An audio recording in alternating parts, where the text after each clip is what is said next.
Morning. Punta tayo sa ating trabaho yan. May sasabihin lang ako sa inyo, idol. Ito, ikaw ha, lahat na post ni Gob, puro ka kontra, puro ka galit. Wala ang tama si Gob sa'yo. Lahat na ginagawa ni Gob, puro mali sa paningin mo. Tapos tatawagin mo pa siyang nano. Sa respeto pa lang, wala ka ng respeto sa kanya. Gobernador yan, oh, binoto yan ng Catanduanes. Kahit sabihin naman hindi ka nagpangalan na kung sinong tao tinatawag mong nano, alam na ng mga tao kung sino yung minimension mo. Galangin man natin.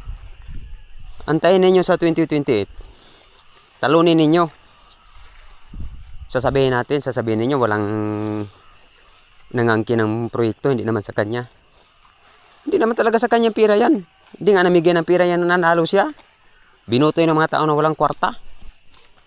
Kasi yan ang serbisyo ng tao na yan para sa totoong mga mahirap. Hindi doon sa mga matagal na nanungkulan na nagpapayaman lang. Yung bus na ibibigay sa bawat munisipyo, tag isang munisipyo isang bus para sa mga estudyante, para sa college, sa katso. Kailangan pa ba yung public hearing? Kalukuhan man na. Ang pinapublic hearing, yung mga transportasyon na may mga pamasahe. Intindihin nyo yung post. Ang post sinabi, libreng sakay para sa mga estudyante. Alam nga naman na libre na sakay, ibaba mo pa doon sa terminal ng mga tricycle para magsakay papuntang Katso na galing nga sa halimbawa galing Karamuran. Ibaba mo pa doon sa terminal ng mga tricycle para masakyan ng yung mga tricycle. Libre nga ang sinabi, libreng sakay. Hindi yan dapat idaan sa public bidding. Ang dinadaan sa mga public bidding, yung mga transportasyon na may kumukuha ng prangkisa para sa pamasada. Hindi naman yan ang mamasada.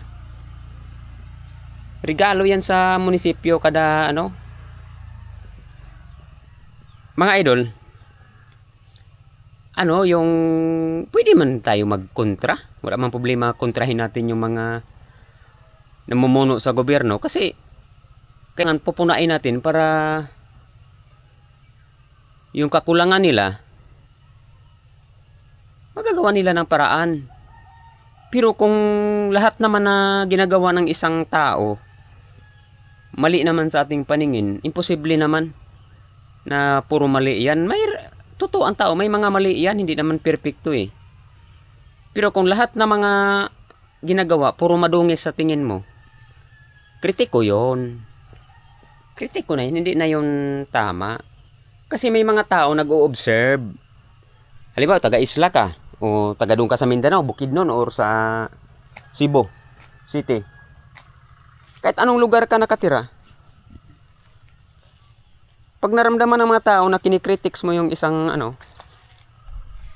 na ano nila yan. Kasi hindi may pwede mananalo pagka gobernador kung hindi yan binuto. Hanga nga ako sa pagpanalo niya kasi wala man yan kapira-pira.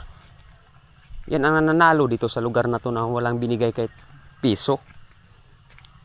Gawaan lang ng sabi, namigay daw. Hindi yan namigay. Kung namigay yan, nakatanggap dapat ng mga taga rito sa amin. Kaya sabihin, yung project ni Pulano, kunyan, inangkin na naman. Natural angkinin yun kasi siya ang gobernador ng lalawigan ng lugar. Kahit halagang 10 piso pa yan na project ng barangay, pwedeng angkinin niya ng gobernador, kasi ang gobernador. Ganun po yun. Collaborate ang sinasabi dyan. Lahat na proyekto sa lugar, ang nagmamayari, probinsyal. Kasi andito tayo, sakop tayo ng probinsya. Yan ha. Yan ang intindihin po natin mga idol. Pasensya na po, no. Wala naman tayong sinasabing tao kung sino. Hindi, sa mga tao lang na medyo nagkikritik sa kay Gob. Kunting pagalang lang.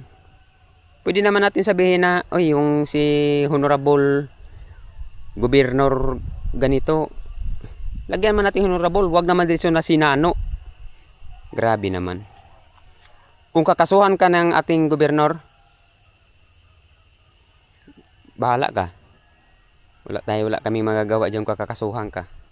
Kasi sa mga sinasabi mo, may mga ano din yan siya, may mga nanonood din na tungkol diyan sa mga sinasabi mo. Baka darating ang oras kakasuhan ka. Pasensya na. Ako sinabi ko lang yan. Kasi wag naman tayo ganong sobrang ano. Respetuhin natin kasi nanalo yan eh. Tawagin natin sa tamang tawag.